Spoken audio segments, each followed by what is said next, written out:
Hello, thank you for joining us today. We are here with Lynda Harwood-Swenson, who is one of the artists in our June exhibition at Bainbridge Arts and Crafts. So Lynda is an artist and a printmaker and an art educator living in the Seattle area. Her work focuses on connections between social relationships, the surrounding environment, beauty, and social and emotional landscapes. She's a 2018 Vermont Studio Fellow.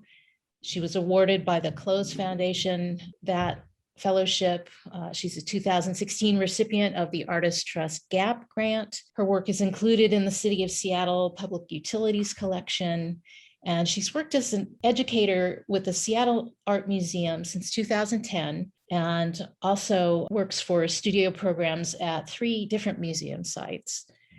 So Lynda, I wanted to talk about your background a bit. I understand you started printing in high school and did a bit in college, and then did more with this group of women represented in the show. Some know them as the Print Chicks. Yeah. Yeah, most of the women in the show, I think there's maybe just one that wasn't in that original group back in, I was looking back at some stuff, and I think it was around 2007 that we started collaborating on, mainly on space and then sharing a press. And then we started to do shows together and, just sort of like created this really fun friendship and community of artists that kind of started actually like in Wendy Orville's studio and then morphed into this secondary group. And it was great. It launched everybody, so many people into, their art career. Yeah, it seems like a wonderfully supportive group to work with. I know after leaving a school environment, it's hard to find that kind of support in the same way. Yeah, that's so true. That's so true. And we're all ages, I can't say like it's super diverse group of people, but it's certainly age diverse. And it's been, I still consider a lot of those women very, very close to me. Even though I lived on the island for 20 years and I just recently moved off temporarily, I think. But yeah, I'm still in touch with everyone, and it's been a really nice part of my life for sure. So you work in monotype and etching and cyanotype primarily now, right? And well, with the pandemic, I've been doing mostly painting because I don't have a press, and then relief work.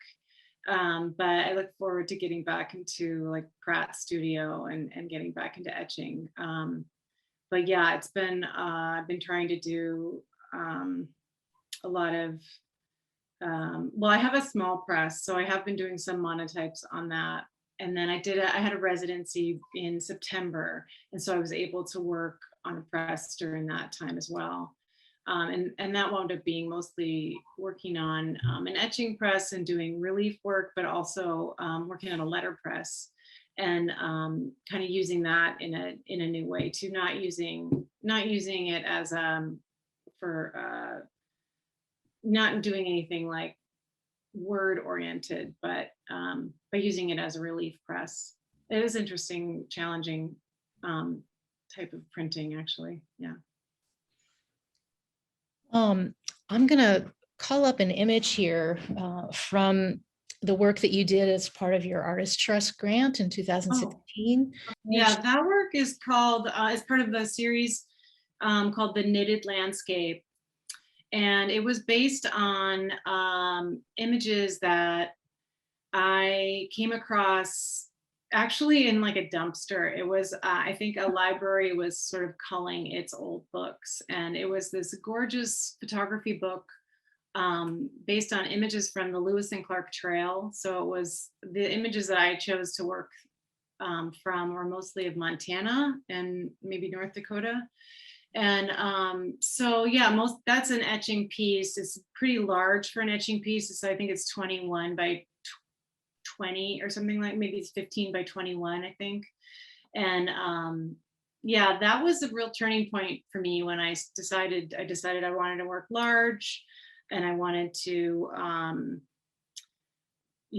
just use the texture, like the texture in that lower part is created by using lithocrayons on etching plate. And so it was pretty technically interesting. And then I was thinking a lot about the relationship between the images of the land, and like when Lewis and Clark were kind of going through there, and then what we know now as far as what happened, and just the complex, human experience of that land.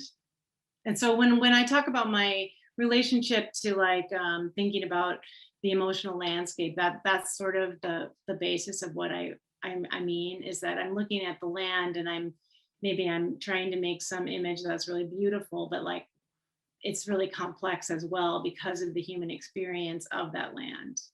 Mm-hmm. And everyone brings to it their own experience, and it's all different facets of what we commonly experience. I know I was reading about your Petaluma work a bit, and you were there during a lot of the fires. Is that right? I mean, that must have had a big influence on what you were doing.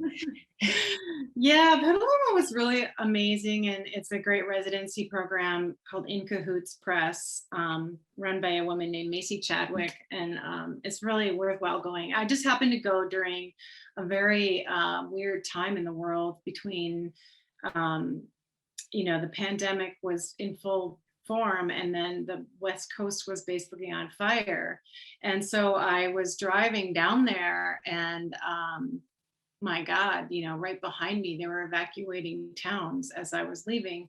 And so I was kind of in a state by the time I got there. And it was very smoky, and, it's a beautiful, beautiful area, but we were kind of confined so that we didn't breathe in a lot of the smoke. And it was just sort of stressful, and it was really hot. I think I got there and it was over 100 degrees.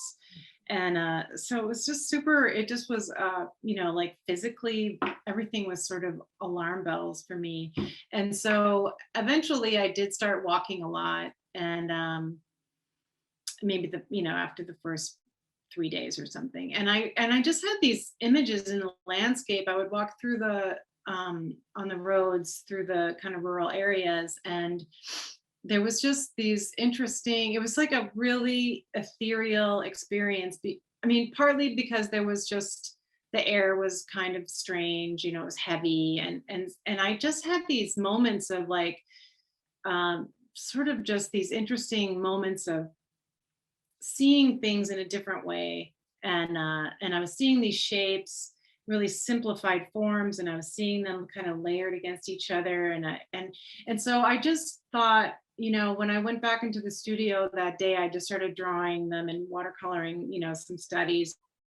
Then I created a series of work that was based on those images, which is, kind of really simple minimalistic forms, but layered against each other with a lot of transparency in the colors. And yeah, it was a really interesting time. And then, so I started with this idea of the landscape, but as things were changing around us, with politically and the pandemic, and how people were not allowed to gather, or just how our whole little system at the residency was working, I started to think of the forms I was making as people or entities, and thinking of them as gathering or separating, or how they moved around during the day. And so it was I really loved that work. It was really fun to make, and really it really felt like it was about that specific experience of walking through the streets that day. Yeah, almost a little apocalyptic feeling. Yeah. The colors, and a real test of our resilience. I know, it's been a year. Yeah. Gosh. Yeah. Yeah, absolutely. I know your piece Ocean is going to be in the exhibition that we have. Is this the first time you've grouped together separate monotypes into one collective image? Yeah. I made this in Vermont when I had that the residency in Vermont, and it was so great to have just like full access to a press all the time. And so I had this one of the other residents had a electric press, and she would go down into her studio was below mine, and she would go down there and do like rug hooking, and she was every night, so I would go down and like keep her company, and I was doing just these sheets and sheets of vellum and hanging them up and as they started layering, it sort of captured me, this idea of these repetitive layered images, and what they could make as a whole. I started working on that because I really wanted to print on vellum, and I really wanted to see how salt could be a resist. And so that's the patterns that you see is just salt splayed on the plate. Oh, just actually sprinkled down. Wow. So the white powdery sections, I didn't know salt could act as a resist in that way. That's really wonderful. Well, yeah, anything can act as a resist, right? Because you've got the ink on the plate, and then you just whatever goes on top of that is a resist. Right. Yeah. So yeah, that was definitely the first time I had done any kind of installation piece or any kind of layered piece. It was really, I really think that piece is, it was a little bit of a breakthrough for me in terms of conceptual thinking and ways of working. Yeah, we're excited to see that one in person when it gets here. I wonder if any of the transparency that you were working with might have come out of your experience in Petaluma, or maybe not consciously, but yeah.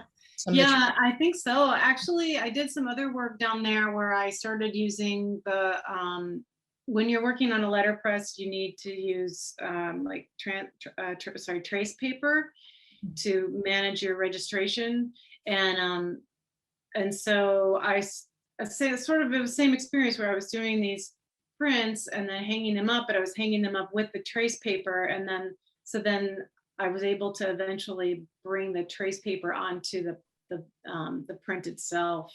And so I think I was very brave with that because I had already done it, for Ocean, and maybe it felt really comfortable to try something like that. Yeah. Well, yeah, it's a really wonderful piece. It feels like kind of ocean spray, and like I can smell the salt in the air. That was my reaction. Yeah, I think I definitely visually, I think there's something about it, the repeated form, it's very meditative when you sit in front of it. Yeah, I agree. And it's quite large, right? It's I think it's around 70 inches, something like that, 70 by 70 something. It's not a full square, but it's quite large. So it'll really immerse the viewer standing in front of it. Yeah. Wonderful. Here's a question. I know you've been working in education at museums for a long time now. Do you find that the work that you do there, and is it primarily with kids, or is it with a range of ages? Right now I work with all audiences, and that's been the last few years. Before that, I was sort of more in the school programs, but now I work with all audiences. And right now I'm really more focused on family audiences. I'm working with a couple of my colleagues that just focus on family programs. I think as things shift back to normal, I'll work more broadly again.